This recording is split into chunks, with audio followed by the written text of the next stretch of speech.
Lorsque nos trois mignons débarquent au port de New York, on voit derrière eux l'ancien paquebot transatlantique, le France. Ce bateau fut mis à l'eau en 1960 et assura des traversées transatlantiques pendant 12 ans.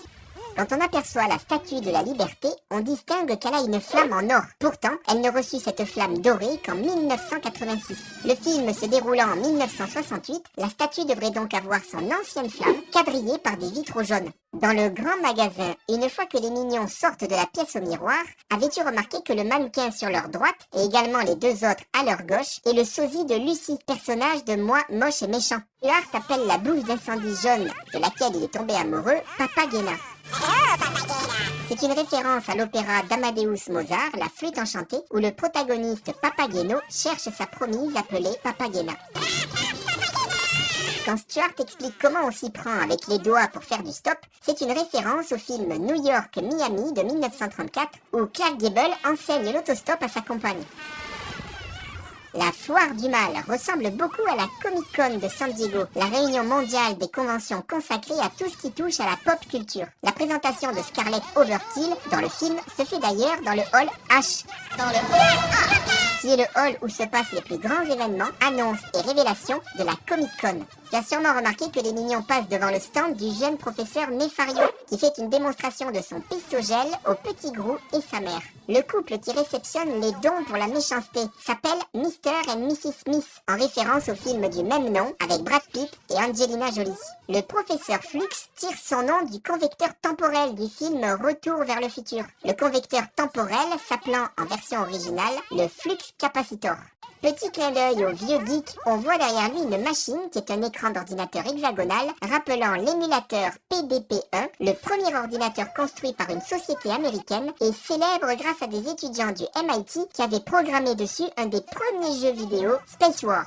Au moment où les professeurs Flux disparaissent après avoir tué l'original, nous avons tué l'original! On peut lire la date sur la machine à voyager dans le temps qui est 2015. 2015 étant l'année où Marty McFly va dans le futur dans l'épisode 2 de Retour vers le futur. Lorsque Kevin, Stuart et Bob sont assis dans le public pour la présentation de Scarlett, Gargamel des Schtroumpfs se trouve assis devant eux. On le revoit d'ailleurs dans l'abbaye de Westminster au moment où le lustre tombe sur Scarlett.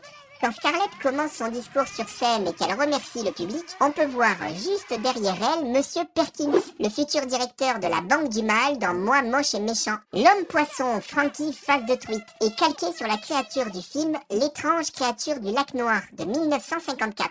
Nous pouvons apercevoir sur sa droite un méchant bien connu, le futur El Macho en personne. On le voit également quelques scènes plus tôt, à l'arrivée des mignons qui passent à côté de lui quand il descend l'allée centrale. On pourra également le revoir plus tard dans l'abbaye de Westminster, quand Scarlett et Herb entrent dans l'abbaye, El Macho est en train d'applaudir sur la gauche.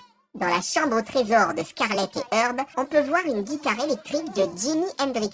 Jimi Hendrix était gaucher, mais il jouait quand même sur des guitares pour droitier. Dans le film, on ne voit pas la tête de la guitare, mais on peut deviner qu'elle est bien montée pour un droitier grâce à l'emplacement du point d'attache de la bandoulière. Le tableau que Herb montre aux mignons représentant une soupe à la tomate existe vraiment. Il fait partie de la série de tableaux Campbell Soup Cans d'Andy Warhol et il y en a 32 en tout. Quand Scarlett demande aux mignons s'ils savent qui est représenté sur le tableau, ils répondent « La cucaracha », ce qui veut dire « cafard » en espagnol. Alors que Scarlett raconte l'histoire des trois petits cochons et de la méchante louve aux mignons, on peut voir Scarlett dessinée quand elle est enfant, avec son petit ourson en peluche marron, le même que celui de Bob. Cela explique sûrement pourquoi elle dit plus tard à Bob qu'elle garde l'ours avec elle. Au fait, je garde l'ours. L'ourson marron de Bob rappelle d'ailleurs fortement l'ourson marron de Mr Bean. On peut également voir un dessin de Scarlett au pôle Nord entouré de manchots. Or, il n'y a pas de manchots au pôle Nord. C'est les pingouins qui vivent dans l'hémisphère Nord. Lorsque Stuart se retrouve en ville avec les bras et les jambes télescopiques, c'est bien entendu une référence au Docteur Octopus dans le film Spider-Man. Alors que la police poursuit les mignons, un des véhicules fonce vers la caméra et on voit un des policiers boire son thé. Le même gag est reproduit dans le deuxième film des mignons. La voiture des agents fonce vers la caméra et en passant la scène au ralenti, on voit un des agents manger un beignet. L'as-tu entendu? Au moment où les mignons sont accrochés aux ailes de l'avion pour rejoindre l'Angleterre, l'un d'eux pousse le cri Wilhelm.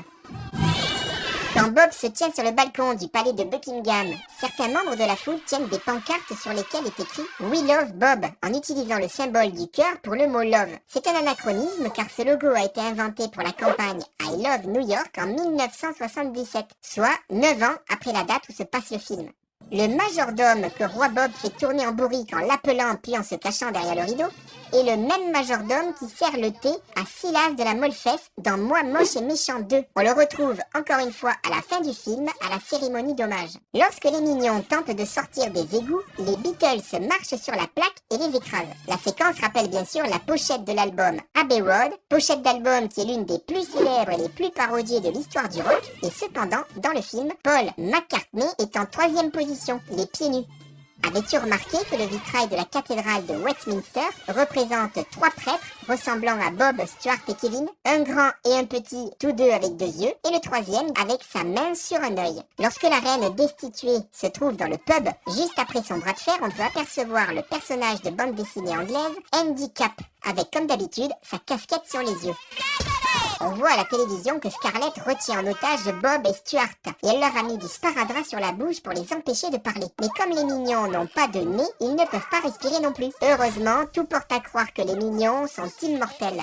Kevin, grandissant à l'intérieur de la maison et la détruisant en devenant un géant, est un clin d'œil au dessin animé de Disney de 1951, Alice au Pays des Merveilles.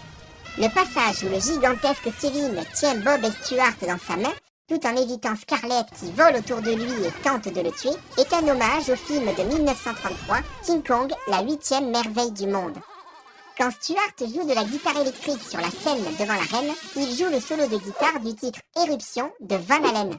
Étant donné que le film se déroule en 1968 et que Éruption est sorti en 1978, Stuart a 10 ans d'avance.